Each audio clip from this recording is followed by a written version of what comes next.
19వ కీర్తన 9వ వచనం. యెహోవా న్యాయ విధులు సత్యమైనవి.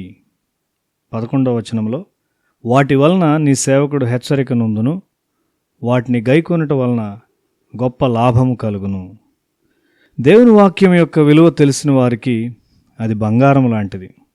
బంగారము విలువ గలదై పోగొట్టుకొనకుండా లేక దొంగిలించబడకుండా జాగ్రత్తగా భద్రపరచబడును. దేవుని వాక్యం నిత్యమైనది, సత్యమై ఉన్నది. దాని విలువ నెరిగిన వారు దాన్ని కలిగి ఉండుటకు వెతుకుచుంటారు. ఎక్కువ మొత్తంలో బంగారం గల దేశము లోకములో ఎంతో శక్తివంతమైన దేశముగా పరిగణించబడుతుంది. ప్రపంచమంతా అంగీకరించు ఒకే ఒక్క ప్రమాణము బంగారపు ప్రమాణం.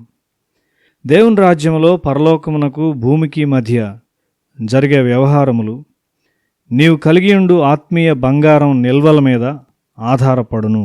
అనగా నీవు దేవుని వాక్యమును ఎంత అంగీకరించావు, ఎంత విధేయత చూపావు అనే దాని మీద అవి ఆధారపడి ఉంటాయి.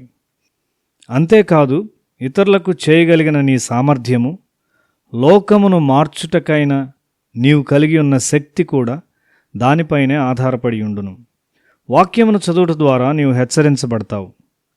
వాక్యమును చదవని వారు బలముగా ప్రార్థించలేరు.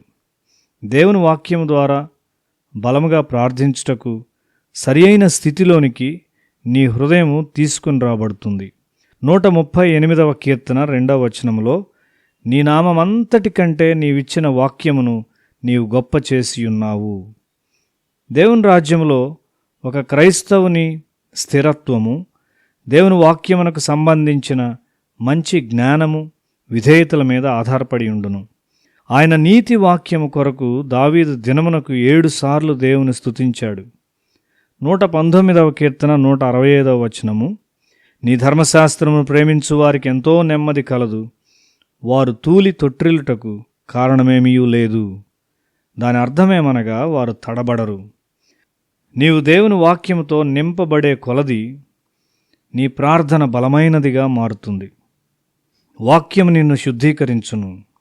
అటువంటి హృదయం నుండి వచ్చిన ప్రార్థన ఎక్కువ ప్రభావం గలదై ఉండును. నీవు దేవుని వాక్యమును ధ్యానించకపోయినట్లయితే నీ విశ్వాసం యొక్క నాణ్యత తగ్గిపోతుంది.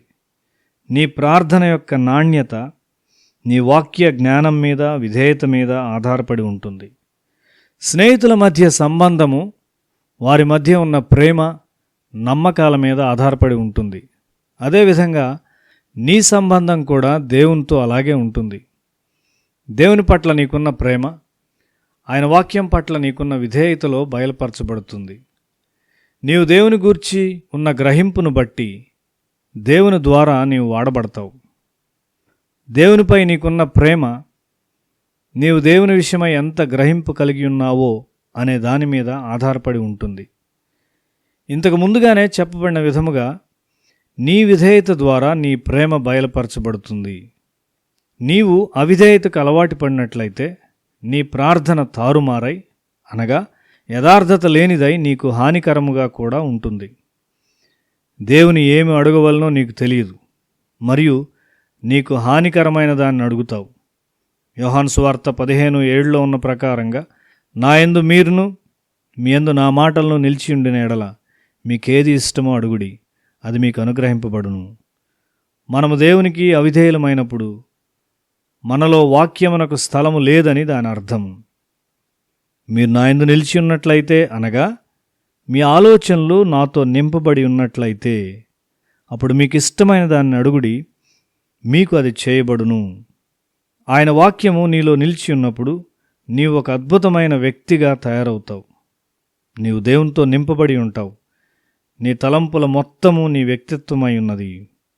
నీ తలంపులు దేవుని తలంపులతో నిండి ఉన్నప్పుడు నీవు నిజముగా ఒక ధనవంతుడవు.